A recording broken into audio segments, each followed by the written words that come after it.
मेरे भाई से डायरेक्ट लोगों ने बोला कि बच्चों को लोग फ़ोन दे देते हैं पढ़ाई करने के लिए, लेकिन बच्चे उसमें करते कुछ और ही हैं। लोगों ने तरह-तरह की बातें की कि इनकी लड़की तो भाग गई, या फिर जिसने नहीं देखा मुझे, उसने जब सुना तो कहा इन लोगों ने अपनी लड़की के साथ कुछ कर दिया। मेरी मम्मी अगर किसी फंक्शन में जाती थी, रिलेटिव्स के यहाँ जाती थी, तो वो लोग बताते थे कि तुम्हारी एक बेटी है, तुमने उसको भी अपने पास नहीं रख पाया। दोपहर का टाइम था, सारे लोग घर पे सो रहे थे, मैंने किसी को भी नहीं बताया और चुपचाप घर से निकल गई।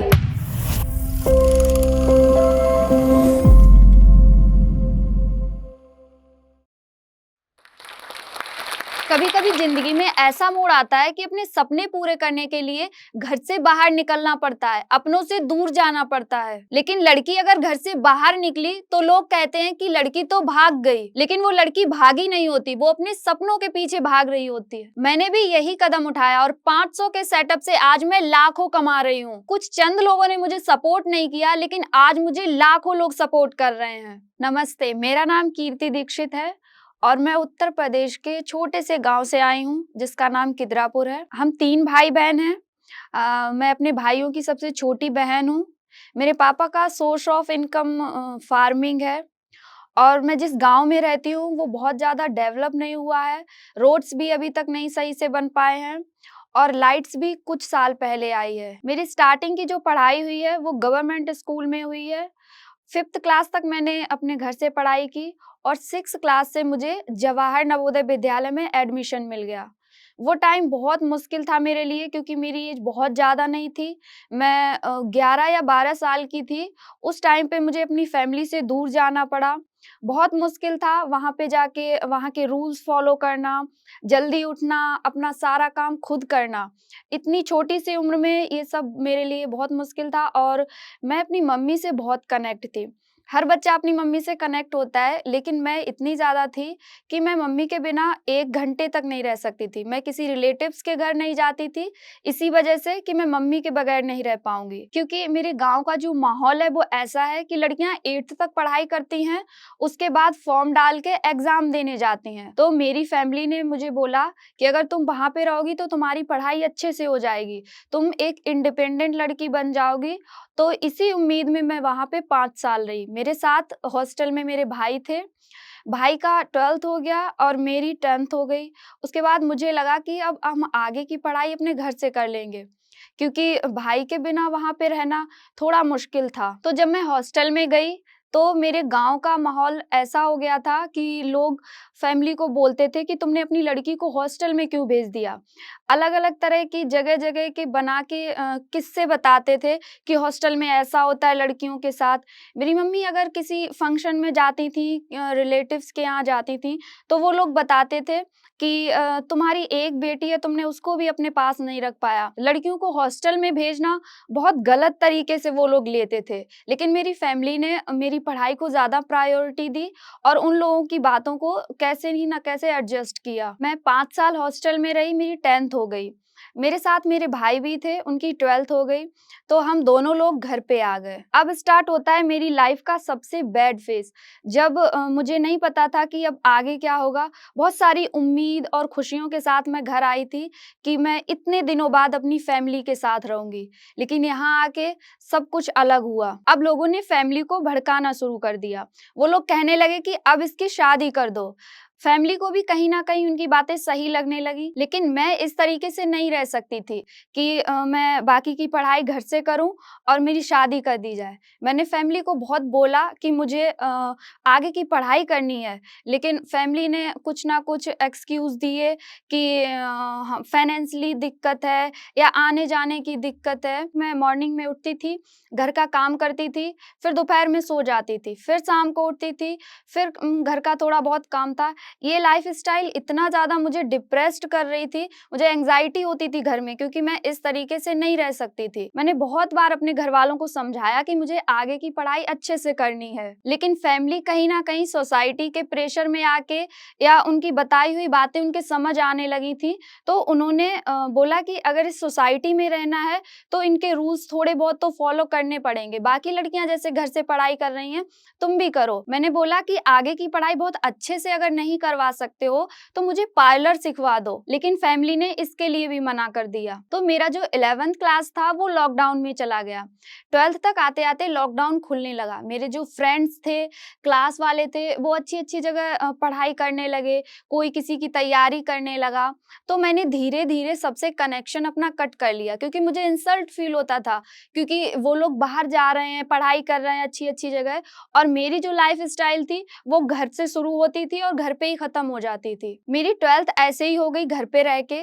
फिर मैंने हिम्मत जुटाई और कहा कि मुझे पार्लर सीखना है, लेकिन फैमिली को मेरी बात समझ नहीं आई, या उन लोगों ने मेरी बात को इतना सीरियस नहीं लिया। फिर उन लोगों ने बोला कि पहले ग्रेजुएशन कर लो, उसके बाद हम देखते हैं। लेकिन मैं 3 साल और घर पे नहीं बैठ सकती थी। मुझे बहुत एंग्जाइटी होती थी, डिप्रेशन होता था, घर में घुटन होती थी, लेकिन इस चीज को कोई भी नहीं समझ रहा था। इसी टाइम पे मेरे भाई ने मुझे एक फोन दिला दिया कि तुम्हें जो कुछ सीखना है इस फोन से सीख सकती हो। लेकिन जब सोसाइटी के लोगों को पता चला कि इसके पास फोन है, क्योंकि मेरे आसपास जो लड़कियां हैं उनके पास पर्सनल फोन नहीं है, तो जब उन लोगों को पता चला कि मेरे पास पर्सनल फोन है, उस चीज को लेके भी उन्होंने बहुत इशू बनाया। मेरे भाई से डायरेक्ट लोगों ने बोला कि बच्चों को लोग फोन दे देते हैं पढ़ाई करने के लिए, लेकिन बच्चे उसमें करते कुछ और ही हैं। इस चीज को लेके मेरे भाइयों ने, मेरे पापा ने, मेरी फैमिली ने बहुत कुछ सुना सोसाइटी से। लेकिन फोन से ऑनलाइन में चीजें नहीं सीख पा रही थी, मुझे बाहर जाके कुछ करना था। मैं इन सभी चीजों से इतना परेशान हो गई थी, मैंने एक शाम को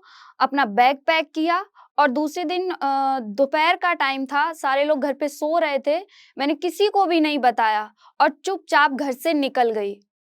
मेरे गांव में ऑटो नहीं चलते हैं, तो मैं गांव से जो शहर तक है वहां पे पैदल गई, और जहां पे मुझे ऑटो मिला वहां से ऑटो लिया, और पास की एक सिटी है फतेहगढ़, वहां पे जाके मैंने एक रूम ले लिया। मैंने ये कदम इसलिए उठाया कि मैं अगर घर में रहूंगी तो मैं कुछ नहीं कर पाऊंगी, मुझे अब बाहर निकलना होगा और अपने बल पे कुछ करना होगा, क्योंकि मेरी जो फीलिंग्स थी वो कोई समझ नहीं रहा था। जब सारे लोग सो के उठे तो देखा मैं घर में नहीं थी, तो मेरे घर में सारे लोग बहुत परेशान हो गए, मेरी मम्मी तो रोने भी लगी। लेकिन वहां पे जब मैं पहुंची तो मुझे रियलाइज हुआ कि मैं करना बहुत अच्छा चाह रही हूँ, बट ये तरीका थोड़ा सा गलत था। मैं अपनी फैमिली को हर्ट करके अगर इंडिपेंडेंट भी हो जाऊंगी तो शायद वो मेरे लिए इतना इम्पोर्टेंट नहीं होगा। रूम के पास में एक शॉप थी, टेलर थी वो।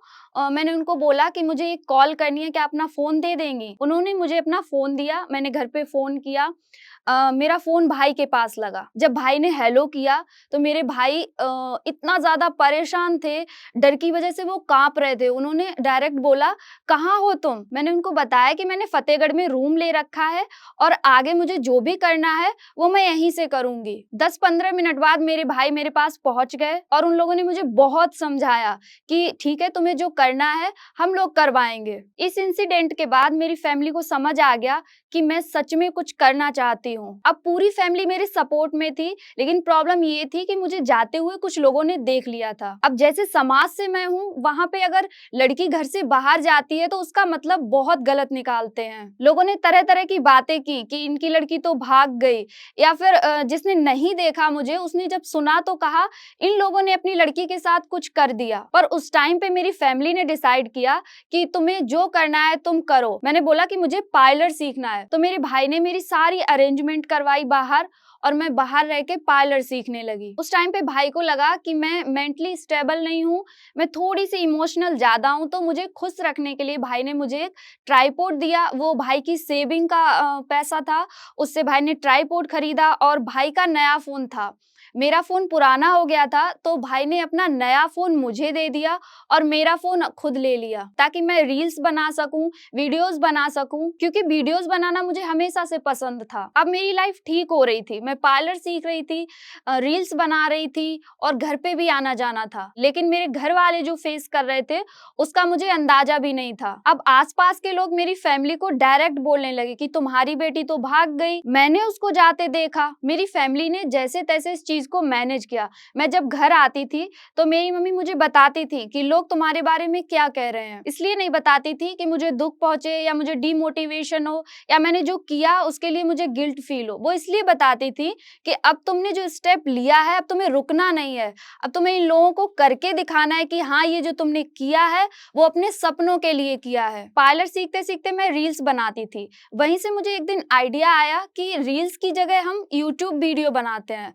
तो मैंने वहाँ से फ़ोन पे भाई से कॉन्टैक्ट किया कि मैं घर आ रही हूँ कुछ दिनों बाद और अब हम दोनों लोग मिलके यूट्यूब वीडियोज़ बनाएँगे। भाई ने स्टार्टिंग से मुझे हर चीज़ में सपोर्ट किया। यहाँ भी भाई ने कहा ठीक है, तुम अपना कोर्स कंप्लीट करो, उसके बाद हम यूट्यूब स्टार्ट करेंगे। मैंने 6 महीने पार्लर सीखा और मैं घर आ गई। घर पे आके हम दोनों लोगों ने डिसाइड किया कि हम लोग क्या अच्छा कर लेते हैं।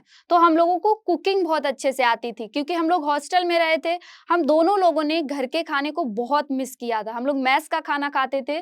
तो जब हम छुट्टियों में घर आते थे, तो पहले से सोच के आते थे कि हम घर पे चल के कुकिंग करेंगे, अच्छी-अच्छी रेसिपीज़ बना के खाएँगे। तो हम लोग वीडियोज़ देखते थे यूट्यूब पे और रेसिपीज़ बनाते थे। फिर हम लोगों ने डिसाइड कर लिया कि अब हम यूट्यूब पे कुकिंग के वीडियोज़ ही बनाएँगे। उस टाइम पे हम लोगों के पास अच्छी किचन नहीं थी, तो या तो हम लोग वेट करते कि 2 या 3 साल में जब किचन बन जाएगी, तब वीडियोज़ बनाएँगे या फिर जो कुछ है वहीं से स्टार्ट करते हैं। मैंने चूल्हे पे वीडियोज़ बनाना स्टार्ट कर दिया। मैंने पहला वीडियो मोमोज़ का बनाया, जो बहुत अच्छा तो नहीं चला, लेकिन ठीक-ठीक चल गया था। उससे मुझे उम्मीद हो गई कि हाँ, मैं आगे कर लूँगी। वीडियोज़ बनाते-बनाते 1 साल हो गई, लेकिन मेरे सब्सक्राइबर 200 और 300 के बीच में ही रहे। किसी दिन 1 सब्सक्राइबर बढ़ जाता था, किसी दिन 2 घट जाते थे। मैंने किसी को नहीं बताया कि मैं क्या कर रही हूँ। लोगों को लगता था कि ये वापस से घर आ गईं और अपना घर पे रहती हैं। उस टाइम पे मेरी फैमिली और स्पेशली मेरे भाई बहुत सपोर्टिव थे।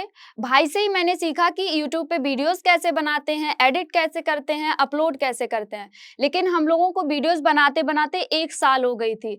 सब्सक्राइबर बढ़ने का नाम ही नहीं ले रहे थे। भाई ने सजेशन दिया कि क्यों ना हम लोग सेटअप चेंज करते हैं। मेरे घर पे एक पुरानी मेज पड़ी थी। भाई मार्केट से एक वॉलपेपर ले आया। लगभग 500 का एक सेटअप बनाया हम लोगों ने। पुरानी मेज के ऊपर वॉलपेपर लगाया। पीछे की वॉल भी अच्छी नहीं थी, उस पे भी वॉलपेपर लगाया और शॉर्ट्स वीडियो बनाने शुरू कर दिए। पहला वीडियो डाला, नहीं चला, दूसरा भी नहीं चला। तो फिर भाई ने कहा कुछ थोड़ा-सा जो वॉइस ओवर करती हूँ उसमें थोड़ा-सा इंटरेस्टिंग बनाओ। मैंने वॉइस ओवर में अपनी फैमिली की स्टोरी सुनाना स्टार्ट कर दिया और वहीं से मेरा पहला वीडियो 30-35 मिलियन व्यूज पे गया। अब हम लोग बहुत खुश थे, लेकिन डर ये था कि हम नेक्स्ट वीडियो जो अपलोड करेंगे वो चलेगा कि नहीं चलेगा। लेकिन जैसे ही हम लोगों ने दूसरा वीडियो अपलोड किया, तीसरा किया, सारे वीडियोस चलने लगे। वीडियोस इतनी तेजी से चले कि 1 महीने में मेरे 1 मिलियन सब्सक्राइबर हो गए। मैं चीजें सेलिब्रेट नहीं कर पा रही थी। मैंने 1 लाख सब्सक्राइबर का केक कट किया, 3 या 4 दिन हुए 5 लाख सब्सक्राइबर हो गए। उसका कट किया 1 मिलियन। 1 महीने में मेरे 1 मिलियन सब्सक्राइबर कंप्लीट हो गए और वो मोमेंट था कि हम लोगों की लाइफ एकदम से बदल गई। पहली जो इनकम आई वो 90,000 आई, जो कि बहुत बड़ा अमाउंट था हम लोगों के लिए। हम लोगों ने सोचा भी नहीं था कि फर्स्ट इनकम 90,000 आएगी। फिर हम लोगों ने सोचा कि वीडियो की क्वालिटी थोड़ी अच्छी करते हैं, जिस वजह से हम लोगों ने जो हमारी फर्स्ट इनकम हुई थी, उन रुपए से एक आईफोन खरीदा। टाइम के साथ सब्सक्राइबर बढ़ने लगे, व्यूज बढ़ने लगे और मेरी इनकम भी बढ़ने लगी। फिर मैंने अपनी इनकम से अपना स्टूडियो बनवाया कुकिंग के लिए। घर मेरा कच्चा था, वहां पे प्लास्टर वगैरह करवाया, अपनी लाइफ स्टाइल थोड़ी ठीक की, एसी लगवाया और अपनी इनकम से एक कार खरीदी। अब जब मैं पीछे मुड़ के देखती हूँ कि मेरी लाइफ कैसी थी और आज कैसी हो गई, तो मुझे बहुत अच्छा फील होता है कि इतनी जल्दी ये सब हुआ कि मैंने सोचा भी नहीं था कि मेरी लाइफ स्टाइल, मेरे सपने इतनी जल्दी पूरे होने लगेंगे। आज मुझे एहसास होता है कि एक टाइम ऐसा था जब मेरे आसपास के लोग भी मुझे सपोर्ट नहीं कर रहे थे, मेरे गांव के लोगों ने मुझे सपोर्ट नहीं किया, लेकिन आज ऑनलाइन मुझे लाखों लोग सपोर्ट करते हैं। वो अपने कमेंट से मुझे मोटिवेट करते हैं कि दीदी आप बहुत अच्छा कर रही हैं। मैं अपनी कहानी से लड़कियों को स्पेशली यही कहना चाहूंगी कि जो सबसे पहली लड़ाई होती है वो अपने आप से होती है। अगर आपने ये लड़ाई जीत ली तो दुनिया में कोई ऐसा इंसान नहीं है, कोई ऐसी प्रॉब्लम नहीं है जो आपको हरा दे। अगर सपने आपने देखे हैं तो उनको कंप्लीट करने की जिम्मेदारी भी आपकी है। इसके लिए आपको हिम्मत जुटानी पड़ेगी और लोगों से कहना पड़ेगा कि आप क्या करना चाहती हो। और आज मैं जो भी हूँ वो अपनी फैमिली और स्पेशली अपने भाई की वजह से हूँ। अगर उनका सपोर्ट ना होता तो शायद ये रास्ता मेरे लिए और मुश्किल हो जाता। तो जितने भी भाई हैं ये वीडियो देख रहे हैं, उनसे मेरी एक रिक्वेस्ट है कि जिनकी छोटी बहनें हैं वो एक बार अपनी बहनों के पास जाएं और उनसे पूछें कि वो अपनी लाइफ में क्या करना चाहती हैं, उनके सपने क्या हैं। और जिस तरह से मेरे भाई ने मुझे सपोर्ट किया, आपकी भी ये जिम्मेदारी है कि अपनी छोटी बहनों को सपोर्ट करें। जब मेरी लाइफ में बुरा टाइम चल रहा था, मैं डिप्रेशन में थी, तो मैं लोगों की स्टोरी सुनती थी जोश टॉक पे और मोटिवेट होती थी। लेकिन आज मैं खुद यहाँ पे खड़ी हूँ, ये मेरे लिए बहुत बड़ा मूवमेंट है और मैं जोश टॉक को थैंक यू बोलना चाहूंगी।